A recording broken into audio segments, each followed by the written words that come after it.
Thanks for tuning in to the Dogwood Media Solutions podcast. I'm your host, Lauren Cumby, and today our SEO specialist, Beth Gillum, and I are talking about how to do keyword research with planning out web content.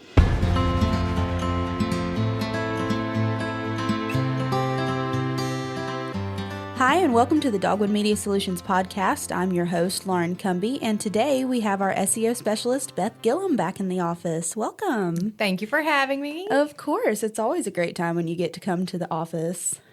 Oh, yeah, and visit and see y'all in person and, just makes it more fun to see people. Exactly. But I'm a people person, so I like that stuff, Yeah, Anyway. It's definitely more fun. Like you came in my office earlier and were like, I can see you and talk to you. I'm not going to slack you. Well, I was going to send, it's like you messaged. I'm like, no, wait, she's over there and I can actually talk to her. I'm going to walk over there and talk to her while I can. Well, today we are going to talk about keyword research and specifically the role that it plays in website content and the strategy behind what types of content to make and that kind of thing. So we talk a lot about SEO and blog content, but a lot of these same principles can apply for content writing for all different types of things on your website. So at Dogwood, we build websites with SEO in mind, but if you're looking to rebuild your website or add content to your website, these will be really helpful tips. So let's jump in. First of all, Beth, can you explain to us, first of all, what is a keyword? And second of all, what is keyword research? Okay, so anytime you sit down in front of Google or a search engine and you put in a search query, there are keywords in it, or it is a keyword. It's what words you use to search the internet, okay? I'm gonna use the word keyword here. It could be a key phrase. Mm-hmm. Those are called long tail keywords. They have a little more detail. Like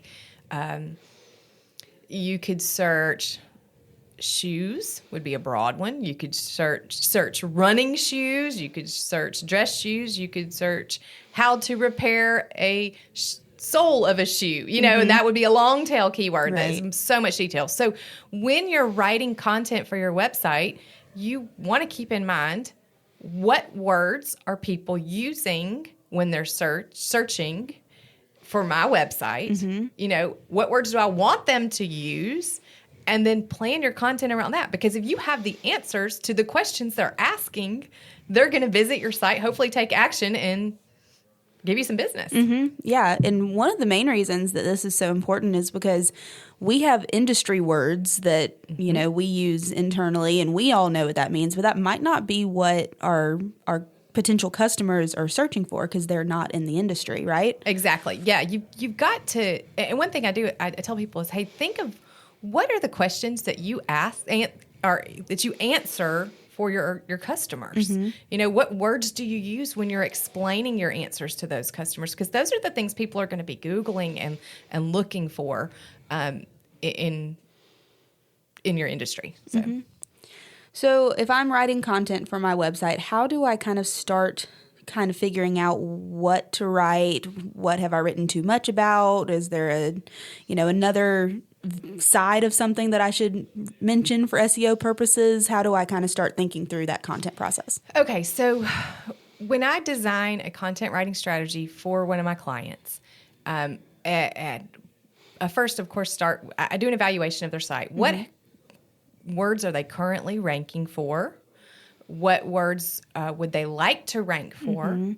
And then also go, what words are their competition ranking for? Right. Because if it's working for them, mm-hmm. obviously it may be something we want to go to. I never like to copy. I'm not going to copy. Don't, right. That's not what I'm saying here, but it's part of researching is knowing what is your audience asking. Mm-hmm. And so, and then I'll look at what kind of, a lot of times we put content out there and we rank for keywords and they do great, but it's not keywords that bring us business. Yeah. So we want to make sure that the people that are searching for the words you have content around are finding your site and then taking action to make you money. Mm-hmm. So when designing what you're going to write about, we've got to do that keyword research. Okay, and that's what we're really getting into today. So you've got to define. There's several words, obviously, main broad terms mm-hmm. that can apply to your business. Right. So I make a list. and go, okay, well, do we have any content on this subject? No, yes, no. Move it up and kind of get priority in that. Then you've got to do your keyword research to see what would be what we might call easy wins. What would be the simplest way to get income producing activity? I love that term. Like, is what I'm doing going to be producing income eventually? Yes or no? So to decide where to focus on. So you think of how you talk to people face to face. What questions do you answer for them? What do you teach them when you're selling your product? What words are you using then? Is there a problem that your business solves that you could have some keywords or phrases around that? Or just a topic that you share about that you feel passionately about that others need to know? Deciding on that topic, okay? So then once you decide on what key phrase you want to kind of go after, you need to learn the best way of phrasing it. Because like you said, we have terms within our industry that we could shuffle around and throw out there. But then when a client comes in who doesn't know but wants to learn, they're not, how I kind of felt when I first started working here at Dogwood. Y'all were throwing, what does that mean? Okay. All the acronyms. Yes. I have a list going, because it was a future blog post of all the acronyms in digital marketing, and the abbreviations. It's like, you could make a whole sentence and not have a full word in it almost. So you want to decide, figure out how are they how are they talking about it? How are they using those words? Because it may not be the same way that you who are comfortable in the industry know. So there are some tools that I love and use often to help this keyword research. Because when you're doing keyword research, you want to evaluate one, search volume. Are people actually searching for that term? Right. Or is there another variation? So the rule of thumb is that if you have 1,000 monthly searches or more, you should pour content into that. But I don't find that all the way. It depends on what, your niche is in that. Because some of these smaller businesses, or if you have a very niche business model or service, the people that are searching it may not be 1,000 people a month, right? But the ones that are searching for those words are ready to take action, are ready to give you business, right? And so that's not a hard and fast rule, that 1,000. But if there's 0 searches a month for that word, do not waste your time writing content about it. You know. Well, I think about earlier this year we signed with a new client, and they do commercial flooring, like that's their whole thing. And when we were looking at words, one of the things that we said was like, wow, the search volume is really low for a lot of these words. But like you said, it's because, how many people are in this specific area searching for commercial flooring? But the people that are searching for it are going to be the ones that are going to actually call you and want to do business with you. Right. They're ready to fill a need, and you want to be the one to fill it. Right. So you want to consider search volume. You also want to consider competition. Okay. And what I mean for that is that if there is a lot of large businesses already established with that keyword, it's going to be hard to push them out of that page 1 ranking. Right. And so, and don't be discouraged and think, well, let's give up. You may need to reevaluate what words you're going for, or perhaps go an SEM route where you're paying to be on that first page for a while to get your name out there. But that's not what we're talking about today. Let me get back in here. So one of the things, the way I try to explain the competition, and this is really silly and really simple, but if I had a business that was a target range, and I called it Beth's target range, okay, where you could come and shoot whatever at the targets. Right. If I tried to rank for the word target, probably not going to go too well. Exactly. Like, I know this would never happen. I wouldn't, this is right. But I'm trying to get you to understand. Target's got the monopoly on the word target. Now, target range, those 2 words together would be great. Beth's target range, or shooting gallery, or perhaps a whole different term in general. But just to understand the competition. Now, I love to use Google's keyword planner. This is free.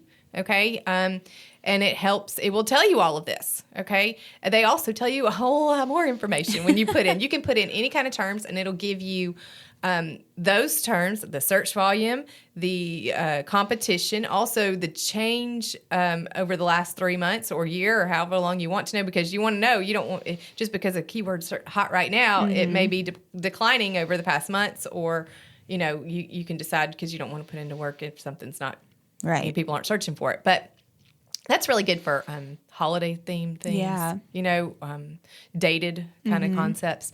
But the keyword planner tells you that a whole bunch of information, and it'll also kind of tell you if you wanted to purchase an ad for it. It'll kind of give you the cost per keyword, approximate cost per keyword for that too. But Google's keyword planner, it's free. You can put it all in there, and it will get results, and it will tell you all of those things. Another one that I really like to do is called Keyword Surfer. Now, this is an extension for Chrome browsers, which is not like an app. You have to be using Google Chrome. But this tells me in my search history, like I'll Google a word, and then I get my Google results right in front of me, and it will show me in little bitty numbers underneath it this monthly traffic for that word, the number of keywords for that word on that listing, and then another sidebar with keyword ideas. So it's kind of a mini version of Google's keyword planner, but right in my search results. Yeah, and also might not be as overwhelming as Google's keyword planner. If you can decide, you have to kind of be able to decipher what it's saying. I mean, it's not hard, but it would help to. You'll read my blog and I'll show you. Okay, I'm going to show you in the blog, Right. So like what it looks like, to give you an idea of where to look for on that.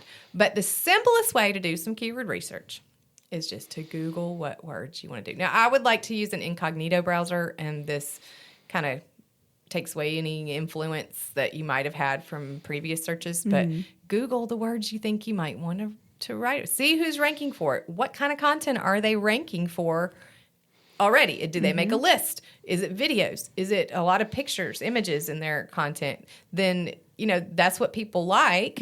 So take that but make it your own. Right. And those are the ways I do some of that keyword research. And why is this important? Okay. So in my blog, I did a fictional Beth's dog walking business, kind of like Beth's target practice. There's a theme here, but Beth's dog walking business. So I was making a list of all the possible keywords to write content about that could rank well, having to do with a dog walking business. And on that list was walking the dog. Okay. So then I Googled walking the dog. Okay. I didn't really think it was going to be one I'd write content about, but I just wanted to see what was out there. Okay. And then I found out that it has not very much to do with actual dogs, but it's a song by Rufus Thomas called Walking the Dog from 1965. And all the results are around that walking the dog phrase. So there'd be no point in me putting a lot of content into writing about something with the key phrase walking the dog. Right. I would need to, I don't know, kind of a silly example, but it tells you the worth of Googling what you think you want to write about. Sometimes, we use hashtags too. Hashtag can mean a lot of different things. Right, in Instagram, it's kind of the same thing. You want to make sure you Google something to make sure the words and phrase you think means what it is means the same to the rest of the world. Right. Well, and even if you think like, oh, I should be ranking for XYZ, and you go and search and find out, oh, I'm not even on the first page, like that can tell you I need to do some work on that specific keyword. Exactly. Yeah, definitely. Keyword research is a huge part of writing out the content. And I found that the best blogs and content that I have written that have ranked highly for clients or for us have been the ones that I've put a lot of research in and really found out what are people asking, what are they searching for, how are they phrasing it, and then what does that content look like that they are looking for. So it's worth it to do this research in the beginning, and I mean, it kind of gives you a path forward, and knowing that my efforts are going to be worthwhile. Yeah, for sure. Is there a balance to strike between heavily researched, like this is definitely going to help me out on SEO versus like this is just a topic that I know I'm interested in or I know is relevant to our clients or whatever it might be? Is there like a good balance for, Oh, yeah. Well, Google, search engines, Google's main player, prioritize a great user experience and adding value. Okay. So, and Google even recently put out something called a Google's helpful content update. Right. That prioritizes sites that are helpful. So even if all your keyword research says this may not be the very, very best content to write about, if you are passionate about it and it's a part of your area of expertise and you feel like people should know it, share it. Use best SEO practices when putting it together. And then because, blogging or writing content on your site is more than just about ranking. It's also about positioning you as the expert. You've got content to share on social. You've got content for your newsletter. I mean, and if you are passionate about what you're writing, definitely put it together. Yeah. But those times when you're like, I don't know what direction to go, or I don't know if I want to go this way, but I don't know if it's actually the best steps, is when you can really put that keyword research into play to help you make a decision. Awesome. Yeah, I know recently I was working on a blog about declining organic reach on social media, and all of those words make sense to us because this is what we do. But I was trying to think of like if I was, a little boutique or something, and I was like, man, why is nobody looking at my Facebook? Like, why is nobody seeing that? How would I Google that? Because I probably wouldn't know the words of declining organic reach on social media, Exactly. So trying to think through how do you word something in a way that it makes sense to just your average person. Well, your content too can have multiple keywords. Google's going to recognize multiple keywords within the content. When I talk about keyword research, it's going, what's the main idea of this that I want it to be? And then it's going to pick up on all kinds of keywords with it too. So know that even if you're writing for what someone who is not familiar with your field and lingo, even if you put in, why is no one looking at my Facebook? Well, this is known as a declining organic reach, or numbers. If you're putting those words in, they're going to recognize it, and you'll rank. You possibly rank for all of it. That's pretty cool. Is there anything that you can do in the actual blogs or the content itself to, make those words stand out more? I know you've talked recently about bolding certain terms and that kind of thing. Yes. Okay. So obviously you would want to incorporate your best SEO practices of using your focused keyword, the main keyword you want to write in your URL, in your title, and in a header if you possibly can, and also 2 or 3 times within the content and at the beginning of your content. Okay. Right. But in addition to that, y'all, people, when they read content, y'all know if you send a long email or even a long text, people don't read it. Right. So as you move down the page, make sure you want to try to bold some of those words. And I'm not talking about changing a heading or anything like that. I just mean bold it so that it sticks out a little bit more. Some of the main keywords and also supporting keywords in that. Also take advantage of using bullets. I saw an amazing study on the way we read a page, and it's the way your eyes scan it is more in an F-shaped pattern, like the letter F. So if you think about it, as you read the title, you read down, and you may continue reading, and then you read just a little less and just a little less, kind of how the shape of the letter goes down. Right.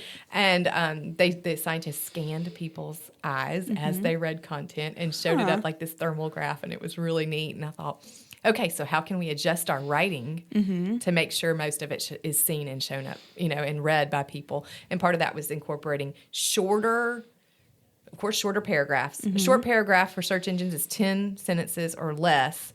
They don't all have to be that short, but make sure the majority of them are in small chunks. People need small chunks nowadays. But bullets, graphs, even, and and bolded words Right. as you get near that bottom, just to really try to keep their attention, like get that information in there. Yeah. Well, it's so interesting how all of this fits together because, I mean, obviously today we're talking about, SEO and content writing and that kind of thing, but the same thing kind of goes for email marketing. We recently had a blog go out that was about how to have a successful newsletter on email. And one of the things that statistics show is that if you have more than 20 lines of text in an email, people aren't going to read it. Wow. So it's that same concept of, we get eye tired. We don't read all the way down to the bottom. So shortening that text and making it small, easy to digest chunks is a lot better than having a long written out paragraph.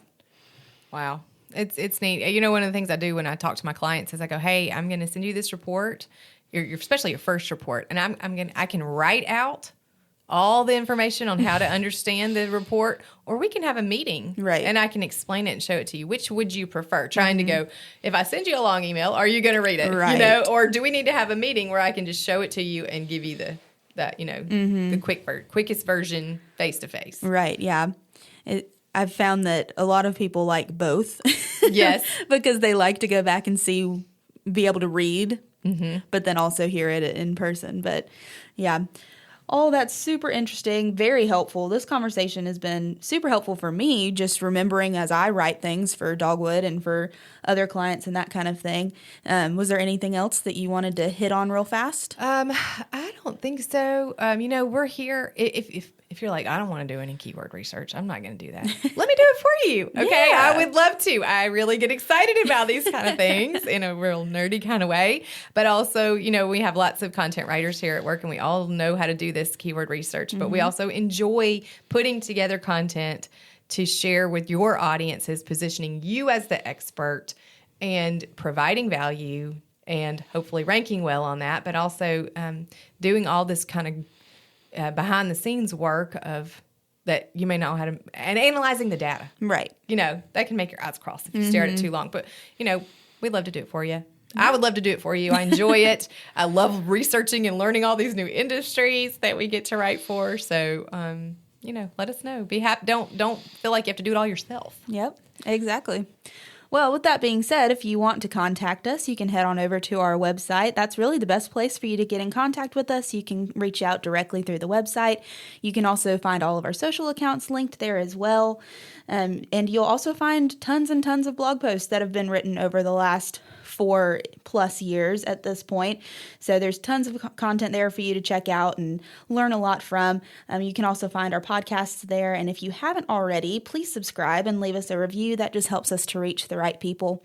And as always, thanks for tuning into the Dogwood Media Solutions podcast. And until next time, happy marketing.